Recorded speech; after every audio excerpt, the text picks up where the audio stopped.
অর্থ সম্পদ টাকা পয়সা থাকলে যাকাত দিও, হজ করিবার সাধ্য থাকলে তাতে একবার যেও, আরে সাধ্য মতো দান করিবে পুণ্যের আশায়, পরম সুখে রবে জান্নাতে জানিও নিশ্চয়। আলহামদুলিল্লাহ বলেন। আচ্ছা মানুষ বলো দেখি রাত্র কেন কালো, সূর্য বলো কোথা হতে পাইল এত আলো, আরে ফুলগুলো নানা রঙের কেমন করে হয়, পাতাগুলো সবুজ বটে ফুলের মতো নয়। সুবহানাল্লাহ বলবেন না? দুধ কেন এত সাদা, মরিচ কেন ঝাল, আমগুলো পাকলে বলো কেমনে হয় তালাল, আবার পশু পাখি কয় না কথা মানুষ কেন কয়, বলো বলো ওহে মানব এসব কেমন করে হয়, ভবে সবই মহান প্রভুর দান, নত শিরে সিজদা করো ওহে মুসলমান, আমরা সবাই বাস করি এই পৃথিবীর অঙ্গে, হাতের লেখা মুখের চেহারা মিলে না কাহারো সঙ্গে, আর মিলে না কলমের সই বুড়ি আঙ্গুলের টিপ, আরে প্রমাণ হলো মহান আল্লাহ একজন ঠিক। আচ্ছা বলেন তো আমাদের মালিক কয়জন? আওয়াজ দেন, আমাদের মালিক কয়জন?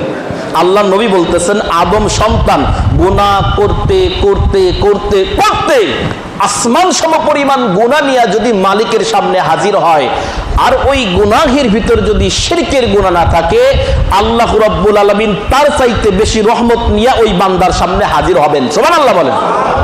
এজন্য শিরক থেকে দূরে থাকতে হবে। একজন ব্যক্তি তার সন্তানকে নসিহা করতেছে, বাবা লা ইউশরিক, তুমি সৃষ্টিকর্তার সাথে কাউকে শরীক করিও না, নসিহত করতেছে সন্তানকে। আল্লাহ রাব্বুল আলামিন এত খুশি হলেন ওই ব্যক্তির উপর, ওই বান্দার উপর। উনি কোনো নবী নয়, উনি কোনো পয়গম্বর নয়, সাধারণ একজন ব্যক্তি জাস্ট সন্তানকে নসিহত করছে লা ইউশরিক, বাবা তুমি মালিকের সাথে কাউকে শরীক করিও না। আর একটা নসিহা করলো, বাবা তুমি সালাত কায়েম করিও।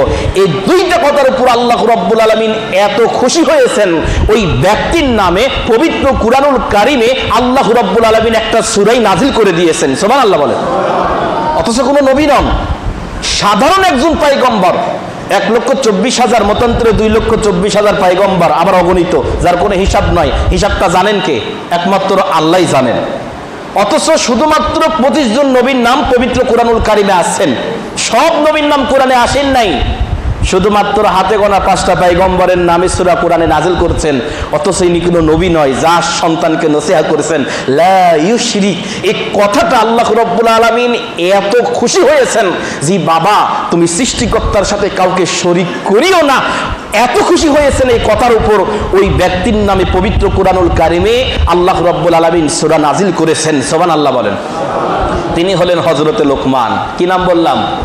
হযরত লোকমানের নামে পবিত্র কোরআনে সূরা আছে।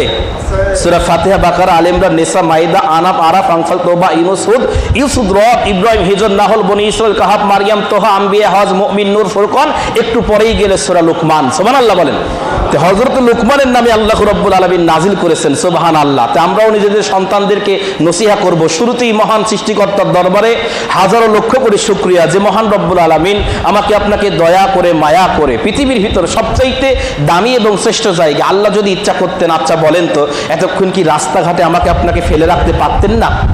আল্লাহ কি বিভিন্ন ব্যস্ততায় আপনার চোখের সামনে দিয়ে হসপিটাল যাচ্ছে, এ সময় কত মানুষ দুনিয়ার ব্যতি ব্যস্ততায় পড়ে আছেন, কিন্তু আল্লাহ রাব্বুল আলামিন আমাকে আপনাকে দুনিয়ার ব্যতি ব্যস্ততা থেকে ফারেক করে পৃথিবীর ভিতর সবচেয়ে দামি এবং শ্রেষ্ঠ জায়গা মসজিদ, জুমার দিন হচ্ছে মুসলমানের খুশির দিন, ঈদের দিন, এক জুমা থেকে আরেক জুমা পর্যন্ত গুনাহ কাফারা মানে মাফ করে নেওয়ার দিন হলো জুমার দিন। সুবহানাল্লাহ বলেন। সেই দিনে যে মহান রব্বুল আলামিন মসজিদের ভিতর আমাকে আপনাকে কবুল করেছেন, এই জন্য আমি আপনার কলিজার ভিতর থেকে সেই মহান রবের দরবারে হাজারো লক্ষ কোটি শুকরিয়া আমরা সকলেই বলি আলহামদুলিল্লাহ। লক্ষ্য করে দরুদ এবং তাসলিমাত বর্ষিত হোক আমাদের প্রিয় হাবিব রাহমাতাল লিল আলামিন সাইয়্যিদুল মুরসালিন খাতামান নাবিয়্যিন আশরাফে আম্বিয়া দুলালে আমিনা, যিনি আজ থেকে প্রায় 1500 বছর আগে মক্কা মুআজ্জামা এসেছিলেন। হযরত ঈসা আলাইহি ওয়াসাল্লামের জন্মের 570 বছর পরে যে মহামানব হয়েছিলেন, হযরত নূহ আলাইহি ওয়াসাল্লামের জমানায় যেই মহাপ্লাবন হয়েছিল, সেই মহাপ্লাবনের 3913 বছর পরে যে মহামানব এসেছিলেন, হযরত আদম পয়গম্বরকে জান্নাত থেকে নেমে দেওয়ার 6125 বছর পরে যে মহামানব এসেছিলেন, শুধু মহামানব নয়, দুঃখীদের প্রিয়জন, গরিবের সহায়, উম্মতের কান্ডার, রহমতের ভান্ডার জনাবে মুহাম্মদ রাসূলুল্লাহ সাল্লাল্লাহু আলাইহি ওয়াসাল্লাম রাসূলে আল্লাহ ফরমাদা হরকে একবার বরমান দরুদ খাওয়ান আল্লাহ তাআলা ও ফেরেশতাগা বরওয়াই দহবার রহমত বগুয়ান আল্লাহ নবী বলতেছেন আমি নবীর উপর কেউ যদি একটিবার দরুদ পাঠ করে আল্লাহ এবং ফেরেশতারা ওই বান্দার উপর 10 বার রহমত নাজিল করে দেন সুবহানাল্লাহ বলেন। এজন্য বিশ্ব নবীর নাম শুনলেই বলবেন সাল্লাল্লাহু আলাইহি ওয়াসাল্লাম। রাহমাতাল লিল আলামিন খুতবাতে উঠতেছেন আর বলতেছেন আমিন, আবার বললেন আমিন, আবার বললেন আমিন। খুতবা শেষ, সাহাবায়ে কেরাম ধরলেন ইয়া রাসূলুল্লাহ ইয়া হাবিবাল্লাহ, আজকে আপনি খুতবার ওঠার সময় যেইভাবে 3 বার আমিন বললেন এইভাবে তো পূর্বে কখনো আপনি আমিন বলেন নাই, কেন আজকে আমিন বললেন? জবাব দেন। সঙ্গে সঙ্গে বিশ্বনবী বলতেছেন ও সাহাবায়ে কেরাম তোমরা শোনো, আমি যখন খুতবাতে উঠতেছিলাম ফেরেশতাদের লিডার তিনি হলেন হযরতে জিবরাইল আমিন। কি নাম বললাম? হযরতে জিবরাইল আমিন এসে বলতেছিল ওই ব্যক্তি ধ্বংস হোক যে মুহাম্মাদের নাম শুনবে, জবান দিয়ে দরুদ পড়বে না, সাল্লাল্লাহু আলাইহি ওয়াসাল্লাম বলবে না, আমি নবীর জবান দিয়ে বলে ফেললাম আমিন। কথা কি বুঝতে পারতেছেন? ওই ব্যক্তি ধ্বংস হোক যে নবীর নাম শুনবে অথচ জবান দিয়ে বলবে না সাল্লাল্লাহু আলাইহি ওয়াসাল্লাম, ওই ব্যক্তি ধ্বংস হোক। আমিও আমিন বললাম, জিবরাইল আমিনও আমিন বললেন। আচ্ছা বলেন তো কথাটা কি গ্রহণযোগ্য হবে কি হবে না? এজন্য নবীর যখন নাম শুনবেন তখন কি বলবেন? সাল্লাল্লাহু আলাইহি ওয়াসাল্লাম। কৃপণতা করিয়েন না। কিয়ামতের ময়দানে টাকা পয়সা দিয়ে অর্থ সম্পদ দিয়ে শরীরের শক্তি দিয়ে বিশ্বনবীর নিকটে থাকতে পারবেন না। তারাই বিশ্বনবী রহমাতাল লিল আলামিনের নিকটে থাকবেন যারা সহিহ হাদিস মানবেন এবং বেশি বেশি দরুদ পড়বেন। সুবহানাল্লাহ বলবেন না? তারাই বিশ্বনবীর নিকটে থাকবেন। আর বিশ্বনবীর নিকটে যারা থাকবে রহমাতাল লিল আলামিন তাদের জন্য শাফায়েত করবেন, সুপারিশ করবেন। আর আল্লাহর নবী যার জন্য সুপারিশ করবেন আল্লাহ তাকে বিনা হিসাবে জান্নাত দিয়ে দিবেন। সুবহানাল্লাহ বলেন। আল্লাহর নবী বিশ্বনবী সাহাবায়ে কেরামদেরকে লক্ষ্য করে বলতেছেন সাহাবীরা শোনো, মুয়াজ্জিন যখন আযান দিয়ে দেন আযানের আওয়াজ যতদূর পর্যন্ত যায় আকাশ বাতাস গাছ গছালি পশু পাখি সব কিছু আল্লাহকে ডাক দিয়ে বলেন ও আরশে আজিমের মালিক তুমি মুয়াজ্জিনকে মাফ করে দাও, মুয়াজ্জিনকে মাফ করে দাও, মুয়াজ্জিনকে মাফ করে দাও। সুবহানাল্লাহ বলেন। রহমাতাল লিল আলামিন যখন এই হাদিসটি বর্ণনা করতেছিলেন সাহাবায়ে কেরাম ধরে বসলেন আর বললেন ইয়া রাসূলুল্লাহ ইয়া হাবিবাল্লাহ, ওগো আল্লাহর নবীজি মুয়াজ্জিন তো সব কিছুই নিয়ে নিল, তাহলে আমাদের জন্য কি? রহমাতাল লিল আলামিন সাহাবায়ে কেরামদেরকে ডাক দিয়ে বলেন সাহাবীরা শোনো, মুয়াজ্জিন যখন আযান দিয়ে দেন মুয়াজ্জিন যা বলে তোমরাও তা বলো, মুয়াজ্জিনের আমলনামায় যেটা তোমাদের আমলনামাতেও সেটা বলেন। সুবহানাল্লাহ। আরে মুয়াজ্জিনের জন্য যেমন আকাশ বাতাস গাছ গছালি পশু পাখি সবকিছু দোয়া করতেছে আল্লাহর কাছে, আল্লাহ মুয়াজ্জিনকে মাফ করে দাও, মুয়াজ্জিনকে মাফ করে দাও, মুয়াজ্জিনকে মাফ করে দাও। ঠিক তুমি যদি আযানের জবাব দাও মুয়াজ্জিন যা বললো তুমিও যদি তা বলো তাহলে মুয়াজ্জিনের জন্য যা তোমার জন্যও তা। অথচ কিছু কপাল পোড়া মুসলমান আছে আজান হয় চায়ের স্টলে বসে থেকে দুনিয়া নিয়ে গল্প করে, এরকম আছে না নাই? কথা কন না কেন? আহা কত বড় হতভাগা দুর্ভাগা, কত বড় ফজিলত সম্পন্ন। যখন আজান হয় আকাশ বাতাস গাছ গছালি পশু পাখি সবকিছু স্তব্ধ হয়ে যায়, পৃথিবীর সব কিছু স্তব্ধ হয়। অথচ আমার মা বোনেরা ঘরের ভিতরে বসে থেকে টিভি দেখে, আবার কয় যে মাথায় কাপড় দাও, মানে আজানের সময় মাথায় কাপড় দিতে হয়। নাউজুবিল্লাহ বলেন। ইসলামকে নতুন ভাবে তৈরি করছে, আল্লাহ মাফ করুক, সঠিক বুঝ দান করুক। মাথায় কাপড় সব সময় থাকবে, যখন আজান হবে পৃথিবীর সব কিছু বাতিল হবে। হারাম করে দিয়েছেন কে? আল্লাহ নবী বলতেছেন শোনো, আজানের পরে কেউ যদি এই দোয়াটা পড়ে, হাদিসটি তাহকিক করেছেন ইমাম আল্লামা নাসিরউদ্দিন আলবানী রাহিমাহুল্লাহ, আজানের পরে কেউ যদি এই দোয়াটা পড়ে, দোয়াটা হচ্ছে আল্লাহুম্মা রাব্বা হাযিহি, একটু বলেন না আমার সাথে, আল্লাহুম্মা রাব্বা হাযিহিদ দাওয়াতিত তাম্মা ওয়াস সালাতিল কাইমা আতি মুহাম্মাদানিল ওয়াসিলাতা ওয়াল ফাদিলাহ ওয়াবআসহু মাকামান মাহমুদানিল্লাযী ওয়া'আদা। বিশ্বনবী বলতেছেন শোনো, হাদিসটি তাহকিক করেছেন ইমাম আল্লামা নাসিরউদ্দিন আলবানী রাহিমাহুল্লাহ, রাবী হচ্ছে হযরত আবু হুরায়রা। আল্লাহর নবী বলতেছেন আজানের পরে আমার কোন উম্মত যদি এই দোয়াটা পড়ে কিয়ামতের ময়দানে কঠিন মুসিবতের সময় ওই উম্মতকে শাফায়েত করা আমি মুহাম্মাদের উপর ওয়াজিব। বলেন সুবহানাল্লাহ। কার উপর ওয়াজিব? মুহাম্মদ সাল্লাল্লাহু আলাইহি সাল্লামের উপর ওয়াজিব। কি করা ওয়াজিব? শাফায়েত করা ওয়াজিব। কোন দোয়া পড়লে? আল্লাহুম্মা রাব্বা হাযিহিদ দাওয়াতিত তাম্মা ওয়াস সালাতিল কাইমা আতি মুহাম্মাদানিল ওয়াসিলাতা ওয়াল ফাদিলা ওয়াবআসহু মাকামান মাহমুদানিল্লাযী ওয়া'আদা। এটা আজানের আগে না পরে? আজানের পরে দোয়াটা পড়বেন, ইনশাআল্লাহ মুহাম্মদ সাল্লাল্লাহু আলাইহি সাল্লাম আপনাকে শাফায়েত করবেই করবে ইনশাআল্লাহ। তো ইনশাল্লাহ আমরা আজানের পরে যারা দুনিয়া নিয়ে ব্যস্ত থাকে, দুনিয়াবি কথাবার্তা বলেন, আল্লাহ যেন আমাদেরকে একটু আমলের ভিতরে আসার তৌফিক দান করেন। সকলে আল্লাহুম্মা আমিন। আমি এখানে দাঁড়িয়ে পবিত্র কুরআনুল কারীম থেকে কয়েকটা আয়াতে কারিমা তেলাওয়াত করেছি। বিশ্ব নবী জনাবে মুহাম্মদ রাসূলুল্লাহ সাল্লাল্লাহু আলাইহি ওয়াসাল্লামের হাদিসে কারিমা থেকে জাস্ট একটা হাদিস, আমি এখানে দুইটা হাদিস তেলাওয়াত করেছি।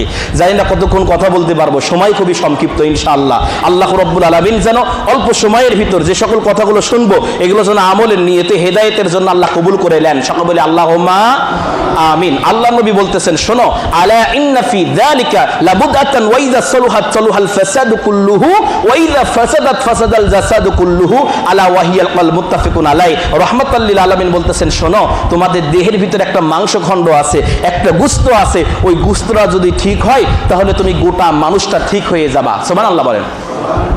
আর যদি ওই গোশতটা ঠিক না হয় তাহলে তুমি গোটা মানুষটা নষ্ট হয়ে যাবা। আল্লাহ নবী বলতেছেন আলা ওয়াহিয়াল কলব, সেটা হলো তোমার কলিজা। আল্লাহ নবী যখন এই হাদিসটি বললেন, সাহাবায়ে কিরাম বিশ্ব নবীকে ধরে বসলেন আর বললেন, ইয়া রাসূলুল্লাহ, ইয়া হাবিবাল্লাহ, ওগো আল্লাহর নবী, আপনি তো বাহিরের কোনো জিনিসের কথা বললেন না। আপনি যদি হাতের কথা বলতেন ডলে মুছে পরিষ্কার করতাম, আপনি যদি চোখ মুখের কথা বলতেন ডলে মুছে পরিষ্কার করতাম। ইয়া রাসূলুল্লাহ, ইয়া রাসূলুল্লাহ, ওগো আল্লাহর নবী, আপনি এমন একটা জিনিসের কথা বললেন সেটা হলো কলব, মানে ভিতরের জিনিস। ওগো আল্লাহর নবী, ওই জিনিসটা আমরা কেমনে পরিষ্কার করব? বিশ্ব নবী সাহাবায়ে কেরামদেরকে লক্ষ্য করে বললেন, সাহাবীরা শোনো, ওইটা পরিষ্কার করার মাধ্যম হলো আলা জিকিরিল্লাহ, আল্লাহ রাব্বুল আলামিনের জিকির। বলেন সুবহানাল্লাহ। কার জিকির? কথা বলেন, কার জিকির? আল্লাহর জিকির। ওই জিনিসটা পরিষ্কারের মাধ্যম হলো আল্লাহর জিকির, আলা জিকিরিল্লাহ। এবার আসেন পবিত্র কুরআনুল কারীম জিকির বিষয় কি বলে, জাস্ট অল্প একটু ব্যাখ্যা দিয়ে শেষ করে দেব ইনশাআল্লাহ। যে আল্লাহ রাব্বুল আলামিন জিকিরের বিষয়ে কি বলতেছেন পবিত্র কুরআনুল কারীমে বিসমিল্লাহর বা থেকে নাসের সিন পর্যন্ত আল্লাহ রাব্বুল আলামিন জিকিরের অর্থ তুলেছেন 5টা। কয়টা বলেন তো? 5টা জিকিরের অর্থ তুলেছেন। এক নম্বরে আল্লাহ রাব্বুল আলামিন জিকিরের কথা বলতে গিয়ে বলতেছেন, কান লাগান লক্ষ্য করেন, আল্লাহ রাব্বুল আলামিন অত্যন্ত স্পষ্ট ভাবে বলতেছেন, ইন্না নাহনু নাযালনা যিকরা ওয়া ইন্না লাহু লাহাফিজুন। আমি আল্লাহ রাব্বুল আলামিন জিকিরটা নাজিল করেছি আর এই জিকির সংরক্ষণের দায়িত্ব আমি আল্লাহর। সুবহানাল্লাহ বলেন। জিকিরটা নাজিল করেছেন আল্লাহ জিবরাইল আমিনের মাধ্যমে দীর্ঘ 23 বছর ধরে আমার আপনার নবী জনাবে মুহাম্মদ রাসূলুল্লাহ সাল্লাল্লাহু আলাইহি ওয়াসাল্লামের উপর নাজিল করলেন। আল্লাহ রাব্বুল আলামিন বলতেছেন, শাহরু রমাদান আল্লাযী উনজিলা ফীহিল কুরআন। আমি আল্লাহ রাব্বুল আলামিন ওই জিকিরটা, ওই কুরআনটা রমজান মাসে নাজিল করেছি। সুবহানাল্লাহ বলেন। তাহলে রমজান মাসে যে জিকিরটা আল্লাহ রাব্বুল আলামিন জিবরাইল আমিনের মাধ্যমে আমার আপনার নবীর উপর নাজিল করলেন, সেই জিকিরের নাম হলো পবিত্র কুরআনুল কারীম। আমার সম্মানিত বাজানের রাখান লাগান খেয়াল করেন, আল্লাহ নবী বলতেছেন আলা ওয়াহিয়াল কলব, কলিজা পরিষ্কারের মাধ্যম হলো জিকির। আর জিকিরের 1 নম্বর অর্থ পবিত্র কুরআনুল কারীম তুলেছেন হলো কোরআন। বলেন সুবহানাল্লাহ। কুরআন বলতেছেন 1 নম্বর জিকিরের অর্থ হলো কোরআন। আল্লাহ বলতেছেন, ইকরা বিইসমি রাব্বিকাল্লাযী খলাক, তোমার প্রভুর নামে যিনি তোমাকে সৃষ্টি করেছেন। সুবহানাল্লাহ বলেন। তাহলে আল্লাহ রাব্বুল আলামিন জিকিরটা নাজিল করলেন। এই জিকিরটা দীর্ঘ 23 বছর ধরে আমার আপনার নবী জনাবে মুহাম্মদ রাসূলুল্লাহ সাল্লাল্লাহু আলাইহি ওয়াসাল্লামের উপর নাজিল করেছেন। এই জিকিরটা যেই মাসে নাজিল করেছেন ওই মাসটা হয়ে গেছে শ্রেষ্ঠ মাস। এই জিকিরটা আল্লাহ রাব্বুল আলামিন যে ফেরেশতার মাধ্যমে নাজিল করলেন, লক্ষ লক্ষ কোটি কোটি অগণিত ফেরেশতা, এতগুলো ফেরেশতার ভিতর থেকে সব চাইতে শ্রেষ্ঠ ফেরেশতা হলেন হযরতে জিবরাইল। জিবরাইল আমিন একটা কারণেই শ্রেষ্ঠ ফেরেশতা হয়ে গেলেন, জিবরাইলের মাধ্যমে আল্লাহ রাব্বুল আলামিন কোরআনটা নাজিল করেছেন। 1,24,000 পয়গম্বর মতান্তরে 2,24,000 পয়গম্বর। এতগুলো পয়গম্বরের ভিতর থেকে সব চাইতে শ্রেষ্ঠ পয়গম্বর হলেন মুহাম্মদ রাসূলুল্লাহ সাল্লাল্লাহু আলাইহি ওয়াসাল্লাম। একটাই কারণ, মুহাম্মদ সাল্লাল্লাহু আলাইহি ওয়াসাল্লামের উপর জিকির নামে কোরআনটা আল্লাহ রাব্বুল আলামিন নাজিল করে দিয়েছেন। সুবহানাল্লাহ বলেন। শুধু তাই নয়, এই জিকিরটা আল্লাহ রাব্বুল আলামিন যেই রাতে নাজিল করেছেন সেটার নাম আল্লাহ বলতেছেন লাইলাতুল কদর। একটা রাত্রিরে নাজিল করলেন, 1000 মাসের মতো শ্রেষ্ঠ হয়ে গেল। সুবহানাল্লাহ বলেন। তাহলে যে জিকিরটা নবীর উপর নাজিল হলে নবী শ্রেষ্ঠ হয়ে যান, ফেরেশতার উপর নাজিল হলে ফেরেশতা শ্রেষ্ঠ হয়ে যায়, আর রমজান মাসে নাজিল হলে রমজান মাস শ্রেষ্ঠ হয়ে যায়। একটি রাত্রিতে নাজিল হলে একটা মাস 1000 মাসের সমান উত্তম হয়ে যায় একটি রাত্রি। তাহলে যে জিকিরের এত দাম, যে কোরআনের এত দাম, ওই কোরআনুল কারীমটা আমি আপনি যদি কলিজায় ধারণ করি, কোরআন যদি শিক্ষা করি, আচ্ছা বলেন তো আমার আপনার দাম কমবে না বাড়বে? আমার আপনার দাম একজন বাড়িয়ে দিবেন, তিনি হলেন আরশে আজিমের মালিক। বলেন সুবহানাল্লাহ। কোরআন কত দামি! আজকে মুসলমানেরা কোরআন পড়া জানে না, কোরআন থেকে অনেক দূরে, অনেক দূরে। কোরআন শিখে না, চেষ্টাও করে না, উদাসীন। দুনিয়াতে আসছেন, দুনিয়াতে আসছে, চলবে ফিরবে, কিছু সংসার জীবন করবে, 10-20 বিঘা জমি করবে, কিছু অর্থ সম্পদ করবে, দুনিয়া থেকে বিদায় নিয়ে চলে গেল। আহা, একটা সুইচ যদি কিনেন, এই যে একটা ফ্যান ঘুরতেছে, ফ্যানটা যদি কিনেন, এই ফ্যানের সাথে একটা মেমো দেওয়া হয়, এই ফ্যানের সাথে কোম্পানি একটা কাগজ দেয়। একটা সুইচ কিনবে, তার সাথেও কাগজ আছে। একটা মোবাইল কিনছেন, সেটা কিভাবে চালাবেন, সেটা টাচ মোবাইল না বাটন মোবাইল, সেটাতে কি পরিমাণ চার্জ দিবেন, ওইটার ব্যাটারির পাওয়ার কত, র্যাম রোম কত, তাও একটা কাগজ লিখে দেওয়া হয়। আর সৃষ্টির ভিতর শ্রেষ্ঠ আশরাফুল মাখলুকাত খলাকনাল ইনসান, আল্লাহ রাব্বুল আলামিন যাকে সৃষ্টির ভিতর শ্রেষ্ঠ, সবচেয়ে উত্তম সাথে সৃষ্টি করলেন, সেই শ্রেষ্ঠ মানুষের জন্য কি কোনো বইয়ের দরকার নাই, কোনো মেমোর কি দরকার নাই? সেই বই, যেই বইটাকে অনুসরণ করে দুনিয়ার জীবনে চলবে, সেটা হলো কুরআনুল কারীম। সুবহানাল্লাহ বলেন। এবার আসেন আমার সম্মানিত বাপ যারা, লক্ষ্য করেন কুরআনুল কারীম আমি আপনি যদি শিখি, কোরআন দিয়ে যদি নিজের পরিবার, নিজের সমাজ, নিজের রাষ্ট্র, রান্নাঘর থেকে নিয়ে শুরু করে রাষ্ট্র পর্যন্ত যদি আমরা পরিচালনা করি, তাহলে কুরআনুল কারীম আমাকে আপনাকে কি দিবেন? এক নম্বর কথা মনে রাখবেন, পৃথিবীর যত মুফাসসির আছে, পৃথিবীর যত মুফতি আছে, পৃথিবীর যত শায়েখ আছে, পৃথিবীর যত আলেম ওলামা আছে, এক কথায় পৃথিবীর যত মুফাসসির, পৃথিবীর সকল আলেম ওলামা যদি একদিকে হয়ে পৃথিবীর সকল মানুষকে ওয়াজ নসিহত করে, পৃথিবীর যত মানুষকে না হেদায়েত দান করবেন, এই কুরআনুল কারীম একলাই তার চাইতে হাজারো লক্ষ কোটি গুণ মানুষকে হেদায়েত দান করবেন। বলেন সুবহানাল্লাহ। পৃথিবীর কোন মানুষকে আল্লাহ হুদাল লিন্নাস বলেন নাই, কোন নবীকেও বলেন নাই। হযরত আদম আলাইহিস সালাম থেকে নিয়ে শুরু করে আমাদের নবী পর্যন্ত কোন নবীকে বলেন নাই হুদাল লিন্নাস, যে অমুক নবী মানুষকে হেদায়েত দিতে পারবেন। কাউকে হেদায়েতের মাপকাঠি আল্লাহ মাপেন নাই। কিন্তু আল্লাহ রাব্বুল আলামিন যেটাকে হেদায়েতের মাপকাঠি মেপেছেন, যেটাকে আল্লাহ রাব্বুল আলামিন সিরাতে মুস্তাকিম বলেছেন, যেটাকে হুদাল লিন্নাস বলেছেন, সেটা হলো কুরআনুল কারীম। বলেন সুবহানাল্লাহ। রাহমাতাল লিল আলামিন বলতেছেন, মান ক্বারা আল কুরআন হারফান ফালাহু আশরু হাসানাত। এই কুরআনুল কারীম থেকে কেউ যদি একটি অক্ষর তেলাওয়াত করেন, আল্লাহ রাব্বুল আলামিন তার আমলনামায় 10টি নেকি দান করে দিবেন। সুবহানাল্লাহ। আরে ভাই, কুরআনুল কারীম এমন একখান কিতাব, শুনলেও নেকি।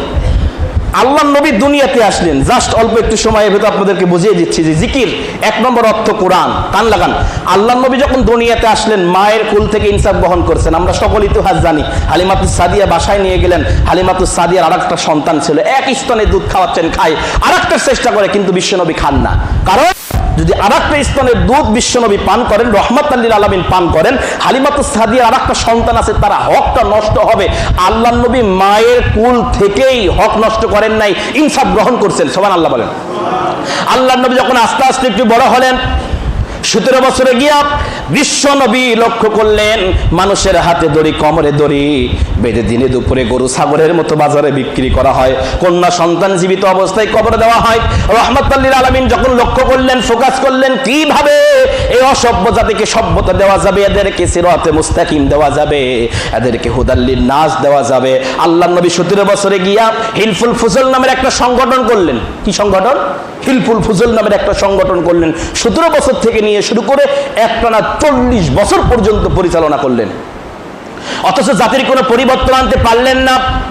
তারা দিনে দুপুরে মানুষের হাতে দড়ি, কোমরে দড়ি, পায়ে শিকল বেঁধে দিনে দুপুরে বাজারে বিক্রি করতেন, কন্যা সন্তান জীবিত অবস্থায় কবর দিতেন, অর্থ সম্পদ চুরি রাহাজানি, দুনিয়াটা অশান্তিতে ছেয়ে গিয়েছিল। ওই সময়কে বলা হয় আইয়ামে জাহিলিয়াত, পৃথিবীর সবচাইতে নিকৃষ্টতম সময় সেটা বলা হয়। আল্লাহর নবী যখন 40 বছর পার হয়ে গেলেন, কর্মসূচি পরিবর্তন করে হিরা নামের গুহাতে গিয়া রাহমাতুল লিল আলামিন ধ্যান করতেছেন, মনোমুগ্ধ আছেন। এই মতো অবস্থায় পিছনে খটখট করে আওয়াজ হয়। আল্লাহর নবী কাল্লাটা ঘুরিয়ে দেখেন, আসমানের ফাঁকা জায়গাটায় একজন ব্যক্তি, তিনি হলেন হযরতে জিবরাইল। বলেন সুবহানাল্লাহ। 40 বছরে গিয়ে কুরআনুল কারীমটা নাজিল হলো। আল্লাহর নবী বাসায় আসলেন, থরথর করে কাঁপতেছেন। হালিমাতুস সাদিয়াকে সব খুলে বললেন, খাদিজাতুল কুবরাকে সব কিছু আল্লাহর নবী খুলে বললেন। খাদিজাতুল কুবরা 2টা কথা বলেছিলেন, কান লাগান, খেয়াল করেন। ওই কথাগুলো তৌরাতে লেখা ছিল, জবুরে লেখা ছিল, ইনজিলে লেখা ছিল। খাদিজাতুল কুবরা 2টা কথা বললেন, তুমি এতিমদেরকে খাবার দাও, বিধবাকে আশ্রয় দাও। ওই সৃষ্টিকর্তার কসম করে বলি, দুনিয়ার কোনো অশুভ শক্তি, দুনিয়ার কোনো অশ্লীলতা তোমাকে গ্রাস করতে পারে না। এক কথাই বলি, এটা রবের পক্ষ থেকে। সুবহানাল্লাহ বলেন। আহা, এতিমদেরকে একটু খাবার দিবেন। আল্লাহ নবী বলতেছেন, ইসলামের ভিতর সবচেয়ে শ্রেষ্ঠ কাজ হলো 2টি। রহমতুল্লিল আলামিন বলতেছেন ইসলামের ভিতরে সবচাইতে শ্রেষ্ঠ কাজ দুইটি। এক নম্বরে আল্লাহ নবী বললেন পরিচিত অপরিচিত ব্যক্তিকে সালাম দেওয়া। কি দেওয়া বলেন তো? কি সালাম দিবেন তো ইনশাআল্লাহ, ছোট হোক বড় হোক সালাম দিয়ে দিবেন, সবসময় জবানে রাখবেন। হযরত আবু বকর কোনদিন মুহাম্মদ সাল্লাল্লাহু আলাইহি সাল্লামকে আগে সালাম দিতে পারেন নাই, নিয়ত করছেন দিবেন, উঠে আড়ালে আছে, আল্লাহ নবী সালাম দেওয়াই সুবহানাল্লাহ বলেন। আল্লাহ নবীর কি শিষ্টাচার ছিল।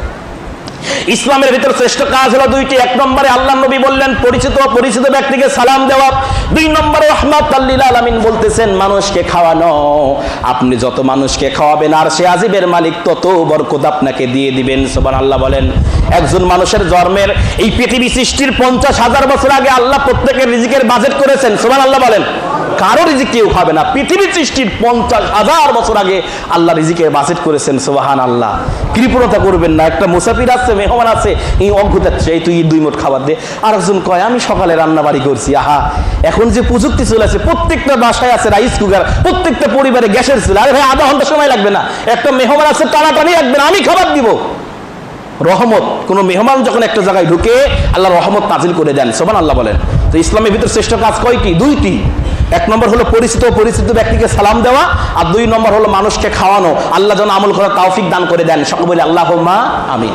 খাদিজাতুল কুবরা বিশ্বনবীকে ডাক দিয়ে বলতেছেন ইয়া রাসূলুল্লাহ, ইয়া হাবিবাল্লাহ, ওগো আল্লাহর নবী, আপনি পরিচিত অপরিচিত ব্যক্তিকে, আপনি এতিমদেরকে খাবার দেন আর বিধবাকে আশ্রয় দেন। আমি এক কথাই বলি, আপনার উপর যেটা নাজিল হয়েছেন এটা রবের পক্ষ থেকে, বলেন সুবহানাল্লাহ। 40 বছর থেকে নিয়ে শুরু করে 63 বছর, 22 বছরের বেশি, 23 বছরের কম, এই সময়ের ভিতর যারা মানুষের হাতে দড়ি বাঁধত, কোমরে দড়ি বেঁধে দিনে দুপুরে বাজারে বিক্রি করত, তারা ওই সকল মানুষ কিনে আজাদ মুক্ত করে দেওয়া শুরু করলো। বলেন সুবহানাল্লাহ। মানুষ কিনে কিনে ওরা মুক্ত করে দেওয়া শুরু করলো। যারা কন্যা সন্তান জীবিত অবস্থায় কবর দিতেন, তারা আল্লাহর কাছে আরশে আজিমের দিকে হাত তুলে বলতেন, ও আরশে আজিমের মালিক, আমাকে কন্যা সন্তান দাও, আমাকে কন্যা সন্তান দাও, আমাকে কন্যা সন্তান দাও। আল্লাহ নবী বলতেছেন যার একটা কন্যা সন্তান তার একটা জান্নাত, যার 2টা কন্যা সন্তান তার 2টা জান্নাত, আর যার 3টা কন্যা সন্তান আমি মুহাম্মদের সাথে পাশাপাশি জান্নাতে থাকবে। সুবহানাল্লাহ বলেন। দেখছেন কিভাবে জাতিটা পরিবর্তন হয়ে গেল। অথচ 40 বছরের আগে তারা কন্যা সন্তান জীবিত অবস্থায় কবর দিতেন, অর্থ সম্পদ থেকে যাকাত দিতেন না, চুরি করতেন, দুনিয়ার অশ্লীলতা বেহাপনা, মানুষের হাতে কোমরে দড়ি বেঁধে দিনে দুপুরে বাজারে বিক্রি করতেন। আচ্ছা বলেন তো, এত বড় একটা পরিবর্তন যে আরশে আজিমের মালিক দিলেন, যে পরিবর্তন দেওয়ার মাধ্যম হলো একটা, সেটা হলো কুরআনুল কারীম। বলেন সুবহানাল্লাহ। 40 বছরের আগে তো আল্লাহ নবী চেষ্টা করছেন। আল্লাহ নবীকে মক্কার কাফেরেরা, আবু জেহেল পর্যন্ত ডিগ্রি দিয়েছিলেন, আল আমিন আস-সাদিক ডিগ্রি দিয়েছিলেন 40 বছর পর্যন্ত, অথচ মানুষকে হেদায়েত দিতে পারেন নাই। অথচ কোরআন যখন নাজিল হলো আল্লাহ সবাইকে হেদায়েত দিয়ে দিলেন। সুবহানাল্লাহ। তাহলে 1 নম্বর হেদায়েতের মাধ্যম, 1 নম্বর জিকির যেটার মাধ্যমে কলিজা পরিষ্কার হয়, সেটার নাম হলো কোরআন। সুবহানাল্লাহ বলবেন না? কিয়ামতের ময়দানে 2টা আমল আল্লাহর সাথে তর্ক বিতর্ক করে আমাকে আপনাকে জান্নাতে নিয়ে যাবেন। এর ভিতরে একটা হলো কুরআনুল কারীম। কিয়ামতের ময়দানে কঠিন মুসিবতের সময় এই কুরআনুল কারীম আল্লাহকে ডাক দিয়ে 2টা কথা বলবেন, ও আরশে আজিমের মালিক, তোমার এই গোলাম রাত্রি জেগে জেগে আমি কোরআনকে তেলাওয়াত করতাম, রব্বুল আলামিন আল্লাহ তুমি তাকে মাফ করে জান্নাত দাও। আল্লাহ রব্বুল আলামিন বলবেন, ওগো কুরআনুল কারীম, তুমি আজকে তার জন্য সুপারিশ করো, যাও আমি আল্লাহ রব্বুল আলামিন তাকে মাফ করে জান্নাতের মেহমান বানিয়ে দিলাম। সুবহানাল্লাহ বলেন। হ্যাঁ, কোরআন সুপারিশ করবে। 1 নম্বর জিকিরের অর্থ পবিত্র কুরআনুল কারীম বলতেছে কোরআন। এবার আসেন 2 নম্বর জিকিরের অর্থ। সবাই খুবই সংক্ষিপ্ত, তো 5টা অর্থ তুলেছেন জিকির যেটার মাধ্যমে কলিজা পরিষ্কার হয়। আলহামদুলিল্লাহ বলেন। 2 নম্বর জিকিরের অর্থ পবিত্র কুরআনুল কারীম যেটা তুলেছেন, আল্লাহ রাব্বুল আলামিন পবিত্র কুরআনুল কারীমে বলতেছেন, লিয়াউমিল জুমআতি ফাসআউ ইলা যিকরিল্লাহ। যখন তোমাদেরকে ইনভাইট করা হবে, আহ্বান করা হবে একত্রিত হওয়ার জন্য, আজান দেওয়া হবে, তখন তোমরা জিকিরের জন্য ধাবিত হও, মানে সালাতের জন্য ধাবিত হও। বলেন সুবহানাল্লাহ। তাহলে 2 নম্বর জিকিরের অর্থ কুরআনুল কারীম তুলেছেন সালাত। বাবজান, সালাত এত দামি ইবাদত, এত গুরুত্বপূর্ণ ইবাদত। সুবহানাল্লাহ। যখন আপনি সালাতের জন্য বিসমিল্লাহ বলে হাত পাও চোখ মুখে পানি দেন, আল্লাহ নবী বলতেছেন আপনার হাত পাও চোখ মুখের সমস্ত সগীরা গুনাহ ঝরে পড়ে যায়। সুবহানাল্লাহ। যখন আপনি ওযু করেন, ওযু করার পরে যখন আসমানের দিকে তাকায়া বলেন আশহাদু আল্লা ইলাহা ইল্লাল্লাহু ওয়াহদাহু লা শারীকা লাহু ওয়া আশহাদু আন্না মুহাম্মাদান আবদুহু ওয়া রাসূলুহু। যখন এই দোয়াটা পাঠ করেন আল্লাহ রাব্বুল আলামিন আপনার জন্য জান্নাতের 8টি দরজাই খুলে দেন। বলেন সুবহানাল্লাহ।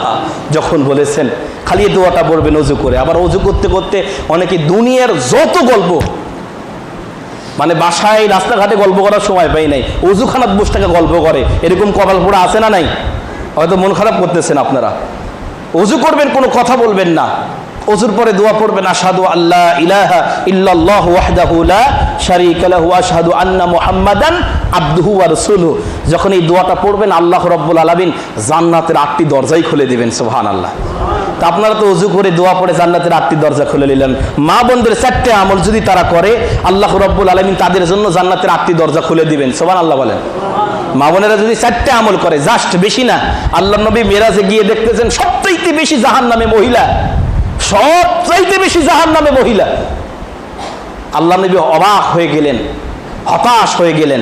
কিন্তু যখন এই হাদিসটি বলতেছিলেন আল্লাহ নবী মুসকি মুসকি হাসতেছেন যে কোনো মহিলা, কোনো মা বোন যদি 4টে আমল করে, কোনো মেয়ে যদি 4টে আমল করে, জান্নাতের 8টি দরজা দিয়ে ঢুকে যাবে। সুবহানাল্লাহ বলেন। আল্লাহ তার জন্য জান্নাতের 8টি দরজা সব ওপেন করে দিবেন। 1 নম্বর হলো 5 ওয়াক্ত সালাত। 1 নম্বরে কি?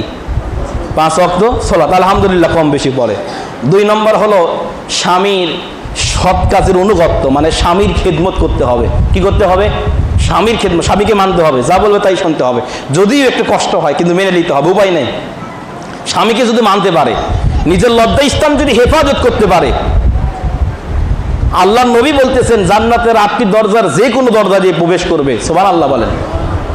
আল্লাহ নবী বললেন 1 নম্বর 5 ওয়াক্ত সালাত, 2 নম্বরে রাহমাতাল লিল আলামিন বললেন রমজান মাসে সিয়াম, 3 নম্বরে আল্লাহ নবী বললেন নিজের লজ্জা স্থানের হেফাজত, 4 নম্বরে আল্লাহ নবী বললেন স্বামীর খেদমত।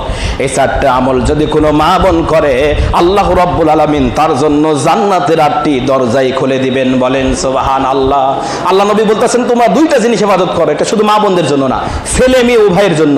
তোমরা 2টা জিনিস হেফাজত করো, আমি মুহাম্মদ সাল্লাল্লাহু আলাইহি সাল্লাম তোমাদের জান্নাত হেফাজত করব। সুবহানাল্লাহ বলেন। জাস্ট 2টা জিনিস হেফাজত করবেন। আল্লাহ নবী বলতেছেন তোমার জান্নাত হেফাজতের দায়িত্ব আমি মুহাম্মদের। সুবহানাল্লাহ সাল্লাল্লাহু আলাইহি সাল্লাম। মানে তুমি যদি 2টা জিনিস হেফাজত করো, আমি মুহাম্মদ সাল্লাল্লাহু আলাইহি সাল্লাম তোমার জান্নাত হেফাজত করব। মানে তোমার জান্নাত হেফাজতের দায়িত্ব আমি মুহাম্মদ সাল্লাল্লাহু আলাইহি সাল্লামের।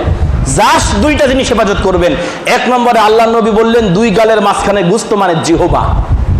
কি হেফাজত করবেন? জিহবা। জিহবা হেফাজতের মাধ্যম হলো 2টা। কয়টা বলেন তো? 1 নম্বর মাধ্যম হলো হারাম খাবার থেকে। কি থেকে হেফাজত করতে হবে? আল্লাহ নবী বলতেছেন লা ইয়াদখুলুল জান্নাতা জাসাদুন গুযিয়া বিল হারাম। হারাম ভক্ষণকারী জান্নাতে প্রবেশ করবে না। আল্লাহ নবী বলতেছেন যে হারাম ভক্ষণকারী জান্নাতে প্রবেশ করতে পারবে না। এজন্য হারাম খাবার থেকে নিজেকে হেফাজত করতে হবে। 2 নম্বর মিথ্যা কথা থেকে হেফাজত করতে হবে। মিথ্যা কথা, যদি মিথ্যা কথা বন্ধ করতে পারেন, মোবাইল কানে নিয়েই এখানে আছেন বলতেছেন সাতক্ষীরা, বোঝেন নাই? মিথ্যা কথা এত মানুষের মুখের আগাতে চলে আসছে, মিথ্যা কথা থেকে নিজেকে হেফাজত করতে হবে। যদি মিথ্যা কথা হেফাজত করতে পারেন, আর হারাম খাবার, প্রত্যেকটা পরিবারে, প্রত্যেকটা গ্রামে এনজিও, সুদের সর্বনিম্ন গুনাহ হলো মায়ের সাথে জেনা। নাউজুবিল্লাহ বলেন। কথার প্রেক্ষাপটে চলে আসতেছে মায়ের সাথে জেনা সর্বনিম্ন গুনাহ। আর সর্বোচ্চ গুনাহ হলো আল্লাহর সাথে যুদ্ধ। কার সাথে যুদ্ধ? কথা বলেন, কার সাথে যুদ্ধ? আল্লাহর সাথে যুদ্ধ করে ফেরাউন টিকতে পারেন নাই। আল্লাহর সাথে যুদ্ধ করে নমরুদ টিকতে পারেন নাই। নমরুদ পারছিলেন, টিকতে পারেন নাই। আল্লাহ তাকে ন্যাংরা মশা দিয়ে দুনিয়া থেকে বিদায় করছেন, পারেন নাই। আবু জেহেলও পারেন নাই। আমি আপনি পারবো? আল্লাহর সাথে যুদ্ধ ঘোষণা করে পারবো? অথচ সে সুদের সাথে প্রত্যেকটা পরিবার, প্রত্যেকটা দোকান, প্রত্যেকটা শিল্পপতি, প্রত্যেকটা ফ্ল্যাট, প্রত্যেকটা গাড়ির মালিক সকলেই জড়িত। আল্লাহ আমাদেরকে হেফাজত করুক, সকলে আল্লাহুম্মা আমিন। তাহলে জবান হেফাজতের মাধ্যম হলো 2টা। আল্লাহ নবী বলেন 2টা জিনিস হেফাজত করো। 1 নম্বরে জবান, আর 2 নম্বরে আল্লাহ নবী বলতেছেন 2 রানের মাঝখানে গুস্ত, মানে লজ্জা স্থান।